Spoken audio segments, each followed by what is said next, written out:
මම අද කියන්න යන්නේ උපතේ ඉඳලා මාස 6 වෙනකම් බබාලගේ මව් කිරි වලින් කොහොමද බර වැඩි කරගන්නේ කියලා. උපතේ ඉඳලා මාස 6 වෙනකම් කියලා මං කිව්වේ මාස 6 වෙනකම් විතරයිනේ චූටි බබාලට මව් කිරි විතරක් දෙන්න. අන්නේ කාල සීමාව ඇතුළත මම මගේ බබාගේ බර වැඩි කරගන්න මං කරපු දේවල් ගැන ඔයාලට කියන්නයි හදන්නේ. චූටි බබෙක් ඉපදුණු ගමන්ම එයාට අම්මගේ කිරි උරා බොන්න සලස්වනවනේ. එන්න එතන ඉඳලා තමයි එයා කිරි බොන එක පටන් ගන්නෙ. ඉපදුණු ගමන් බබාලා ඉතින් ගොඩක්ම කරන්නේ නිදා ගන්න එකනේ. ඉතින් එයා හුරු වෙලා තියෙන විදිය. සති 40ක්ම අම්මගේ බණ්ඩිය ඇතුලේ ඉඳලා එළියට ආවහන් ඉතින් නිදා ගන්නව ඇරෙන්න වෙන මොනවා කරන්නද?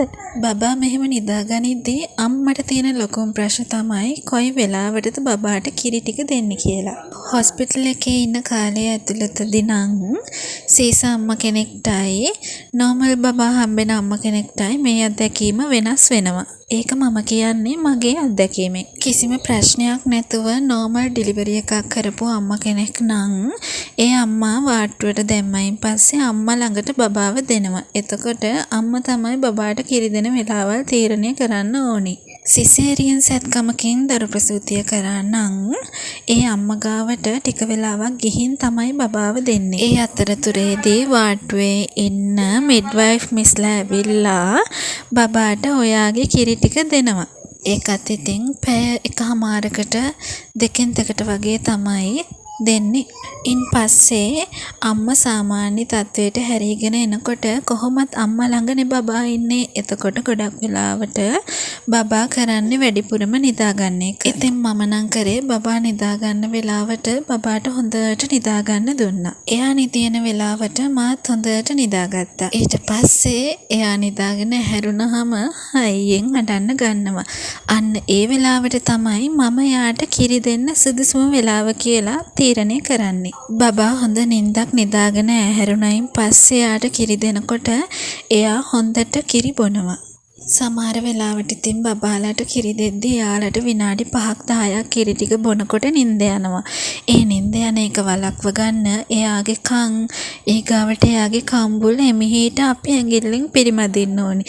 එතකොට ඉතින් එයාට නිින්ද යන එක වළක්ව ගන්න පුළුවන්. හොඳට විනාඩි 20ක් විතර එයා හොඳට කිරි බිව්වයින් පස්සේ අහපව් ඉතින් පැය 2ක් 3ක් යනකම් හොඳට නිදා ගන්නවා. එහෙම නිදාගත්තා කියලා බය වෙන්න ඕනේ නැහැ. එයාට බඩගිනි වුණාම එයා අනිවාර්යයෙන්ම නැගිටිනවා. සමහර වෙලාවට සමහර බබාලා විනාඩි 20ක්ම කිරි බොන්නේ නැහැ. එයාලා සාමාන්‍යයෙන් විනාඩි 10ක් 15ක් වගේ වෙලාවක් තමයි කිරි බොන්නේ. එහෙමයි කියලා ඉතින් අම්මා බය වෙන්න ඕනේ නැහැ. එක එක බබාලගේ ඉතින් බඩ පිරෙන විදිහ වෙනස් සහ එක එක අම්මලට කිරි එරෙන විදිහ වෙනස්නේ. විශේෂයෙන්ම මං කරපු දෙයක් තමයි එයා නිදාගෙන ඉන්න වෙලාවට කොයිම වෙලාවකවත් එයාගේ නිින්දට බාධා කරලා අතරමඟදී කිරි දෙන්න උත්සාහ කළේ නැහැ. කොහොමත් ඉතින් බබෙක් ඉපදුනහම එයාගේ මුල් සතිය ඇතුළත කොහොමත් බර අඩු වෙනවනේ. ඒ සතිය පහු කරගත්තයින් පස්සේ හොඳට මං කියපු විදිහට කිරි දුන්නහම එයාගේ බර ටිකෙන් ටික වැඩි වෙනවා. ඉතින් රෝහලේදී මගේ බබා මගේ අතට දුන්නයින් පස්සේ පළවෙනි රැය ගත වෙලා ඉවර වෙද්දී මං ඒ සම්පූර්ණ රැය ඇතුළතදීම එයාට කිරි දුන්නේ දෙපාරයි. මටත් ඉතින් පොඩ්ඩක් බයෙන් නොහිතුනාම නෙවෙයි. හිතේ තිබ්බ ඉතින් පුංචි බයටම මම මිඩ්වයිෆ් කෙනෙක්ට කතා කරලා විස්තරේ ඇහුවා. ඇහුවමයි කිව්වේ බබා හොඳට පැය 2ක් 3ක් නිදාගන්නේ එයාගේ බඩ හොඳටම පිරුණහින් පස්සේ කියලා. ඉතින් කලබල වෙන්නේ නැතුව බබා ඇහැරුණයින් පස්සේ හොඳට කිරි දෙන්න කියලාත් කිව්වා. විශේෂම දේ තමයි අනිත් අම්මලා එක්ක ඔයාව සංසන්දනය කරන්න යන්න එපා. බබාගෙන් බබාට කිරි බොන විදිහ සහ නිදින විදිහ වෙනස්. ඉතින් අම්මා කෙනෙක් වුණාම ඉස්සරෝම තේරුම් ගන්න ඕනේ අන්න ඒක. හොස්පිටල් එකෙන් ගෙදර ආවයින් පස්සෙනුත් මම බබාට කිරි දෙන එක කළේ ඒ විදිහටමයි. ඉස්සර ඉතින් පැය දෙකෙන් දෙකට බබාට කිරි දෙන්න කියලා කිව්වට දැන් එහෙම කියන්නේ නැහැ. දැන් කියන්නේ බබා බඩගිනි වෙලා අඬන හැම වාරකදීම එයාට කිරි දෙන්න කියලා. කිරි දෙන වෙලාව තීරණය කරගන්න බැරිම නම් බබාට එකපාරක් කිරි දීලා ඉන්පස්සේ එයා දෙපාරක් විතර චූ දැම්මට පස්සේ අහපව් එයා කිරි දෙන්න. මොකද එතකොට එයාගේ බඩ හිස් වෙලානේ තියෙන්නේ.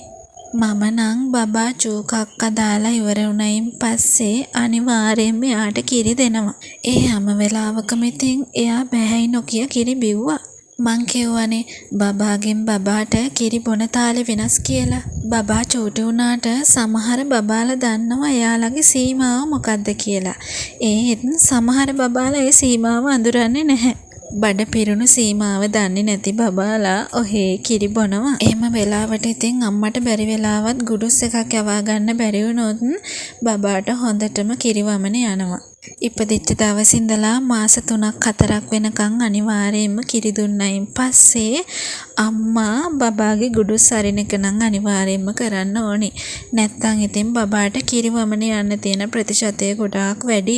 බබාගේ බඩ පිරුණද නැද්ද කියලා බලා ගන්න හොඳම විදිහ තමයි බබා බඩ පිරෙන්න කිරි බිව්වහම එයා හොඳට පැය 2ක් 3ක් විතර යනකම් හොඳට නිදා ගන්නවා. ගොඩක් වෙලාවට බබාගේ බඩ පිරিলা නැති වුණොත් හරි බබාට කිරි දීලා ගුඩුස් ගියේ නැතොත් හරි තමයි එයා ඇහැරගෙන ඉන්නේ. මාස 3 පහ වුණාම නම් ඉතින් අම්මට ගොඩක් ලේසි. මොකද ඉතින් බබා තනියම ගුඩුස් යවා ගන්නවනේ. තනියම ගුඩුස් යවා ගන්නවා කියලා කිව්වේ මාස 3 පහ වුණයින් පස්සේ බබා පෙරලෙනවනේ.